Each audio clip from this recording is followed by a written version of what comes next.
people suffer injustices and ill treatment, will there be a time when people can count on being treated fairly? God's kingdom will be one of justice and righteousness. Throughout his ministry, Isaiah repeatedly called on the nation to rely on God rather than military strength or political alliances. The northern kingdom had refused to listen to their prophets, Amos and Hosea. Instead, Israel had resorted to military might to assert their nationhood, and as a result had been soundly defeated and no longer existed as a nation. By the grace of God, Judah was for a time spared. And that brings us to our key verse for today, which reads, "Of the increase of his government and peace there shall be no end upon the throne of David and upon his kingdom, to order it and to establish it with judgment and with justice from henceforth even forever. The zeal of the Lord of hosts will perform this." Isaiah chapter 9, verse 7. Although Israel rejected God directly and through his prophets, he still planned redemption for them in due time. Matthew did not miss the glorious reality that in his day Jesus fulfilled God's promises delivered through Isaiah, even quoting the prophet's words in Matthew 4, also in Luke chapter 1 and John chapter 8. The Hebrew word for darkness here is koshek, and it is the same term used at creation. Isaiah used the term frequently. The meaning is clear that this is not just nighttime, but rather dangerous spiritual obscurity at best, and the definition of evil at worst. It can refer to misery, destruction, death, ignorance, or sorrow. This darkness is framed in stark contrast with the brightness of God's glory. The Hebrew here for light is or, which is the same word used in creation.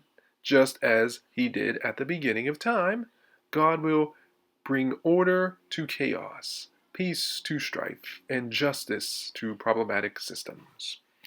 Along with the theme of light versus darkness, another major theme of Isaiah is the end of war or the end of hostilities, the advent of peace.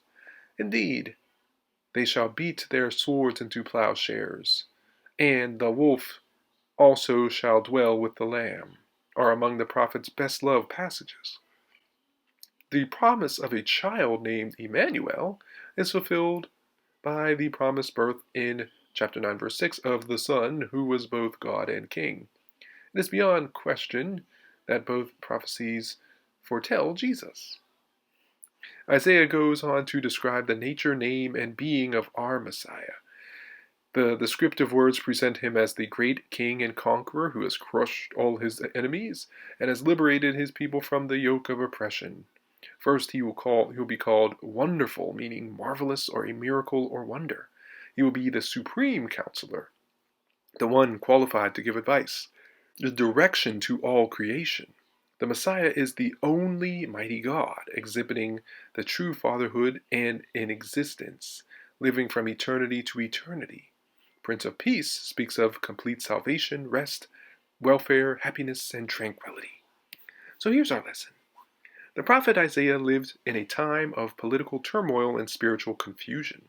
The people of Judah were understandably anxious as the powerful Assyrian army gathered at the gates of Jerusalem. Their world was similar to ours in some ways. Many people are stressed and feel powerless, hopeless, and helpless. Similar to Isaiah, let's reach out to someone this week and let them know that God is still in control.